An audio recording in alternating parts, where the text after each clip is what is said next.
বন্ধুরা, আমার হাতে এটা কি বলুন তো? এটা হচ্ছে একটা মালসা, আর এর মধ্যে ভোগ রয়েছে। কি কারণে এই মালসা হাতে করে আপনাদের দেখাচ্ছি সেটা আমি দেখাবো। আমাদের এখানে 16 প্রহর ব্যাপী অষ্টপ্রহর না 16 প্রহর উদযাপিত। 16 প্রহর ব্যাপী এই নামযজ্ঞ অনুষ্ঠিত হয়। ভোর 5টার থেকে এটা শুরু হয়। তার আগের দিন অধিবাস হয়। সেই অধিবাসের কিছু দৃশ্য এখানে চলছে। সবাই মিলে যাওয়া হয়, যারা ভক্তবৃন্দ তারা বসে বসে শোনে এই নামযজ্ঞ অনুষ্ঠান।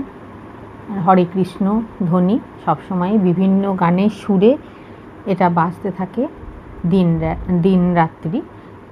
একদিন হলে অষ্টপ্রহর, দুদিন হলে 16 প্রহর।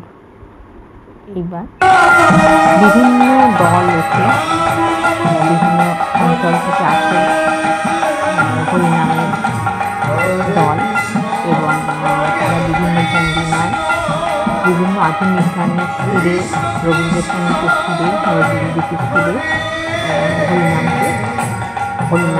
এই নামযজ্ঞ দিয়ে থাকে। ভালো লাগে, আমরাও যাই সেখানে।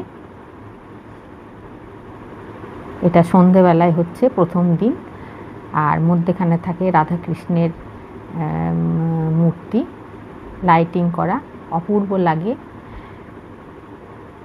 আর এখানে অনুষ্ঠিত হয় 16 প্রহর, দুদিন। বিভিন্ন ভক্তবৃন্দবাসী, আঞ্চলিক লোকজন সব এসে এই নামযজ্ঞে অংশগ্রহণ করে এবং দেখতে থাকে। লীলা কীর্তনও হয়, নানা রকম হরিনাম তখন মৃদু স্বরে একদিকে হতে থাকে এবং লীলা কীর্তন চলে। এখন সন্ধ্যা আরতি হবে, তার উদ্যোগ চলছে।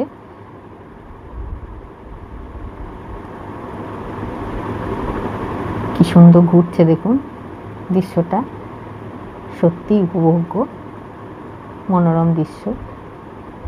একদিকে হরিনাম চলছে, একদিকে সন্ধ্যা আরতি হচ্ছে, খুবই সুন্দর লাগছে দেখতে।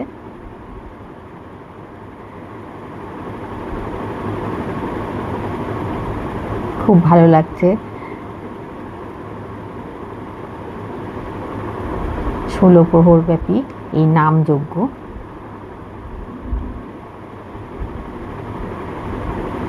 আমরা পিছনের দিকে বসে দেখছিলাম এবং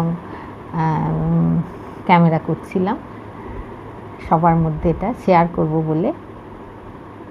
হরে কৃষ্ণ কৃষ্ণ কৃষ্ণ হরে হরে, হরে রাম রাম রাম হরে হরে, এই নাম চলতে থাকে বিভিন্ন গানের সুরে।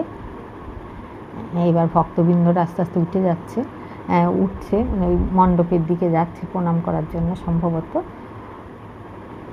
আর মধ্যেখানে রাধাকৃষ্ণ ঘুরছেন লাইটিংয়ের সাথে সাথে, আর তার সাথে সাথে এইভাবে গান চলছে। খুবই সুন্দর দৃশ্য। আর মূল গায়ক যে, তিনি হাত তুলে হরিনাম করছেন, আর তার সাথে সাথে ঢাক ঢোল বাজিয়ে, খঞ্জনি, মৃদঙ্গ এইসব বাজিয়ে হরিনাম, এই নামযজ্ঞ চলছে। আর ওদিকে পুরোহিত মশাই সন্ধ্যা আরতি করছেন। প্রচুর দর্শক হয়েছিল ওই দিন। এটা প্রথম দিন রাতের দৃশ্য, আপনারা সঙ্গে থাকুন।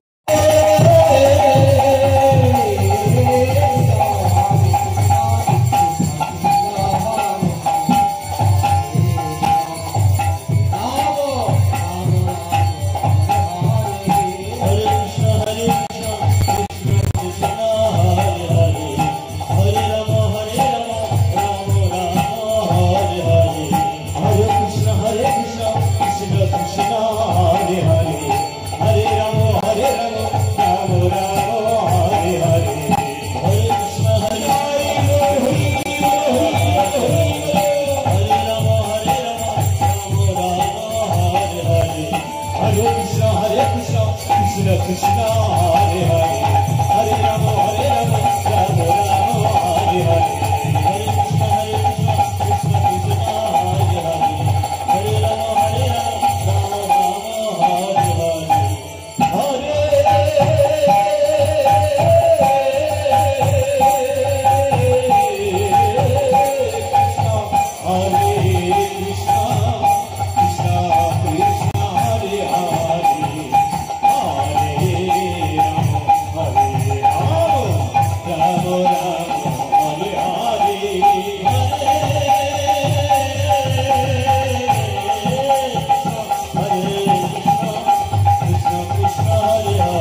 এইভাবে দুদিন চলার পর মালসা ভোগ হয়, ভোগ আরতি শুরু হয়।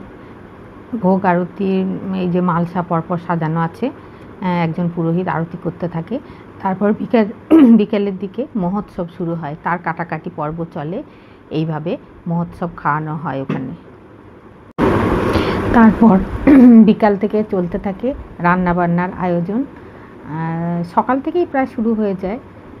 প্রচুর লোক খায়, 2,500 থেকে 3,000 লোক এখানে এই মহোৎসব গ্রহণ করেন প্রসাদ হিসাবে। তাই রান্নাবান্নার কাজ চলছে, অনেক রাঁধুনি এসছে। দেখুন কি সুন্দর চলছে এগুলো সুন্দরভাবে। তারপর পদ্ম পাতায় খাওয়া দাওয়া হয়। পদ্ম পাতায় খাওয়া দাওয়া হয় সারিবদ্ধভাবে বসে, কেউ এখানে লজ্জা করে না, বসে পড়ে রাস্তার দুধারে বসে। যেখানে নামযজ্ঞ হয় তার সামনে, এটা হচ্ছে ষষ্ঠীতলা, ষষ্ঠী পুজো হয়, সেখানে খাওয়া দাওয়া চলছে মহাসমারোহে। স্ত্রী পুরুষ নির্বিশেষে আবাল বৃদ্ধ বনিতার দল প্রসাদ গ্রহণ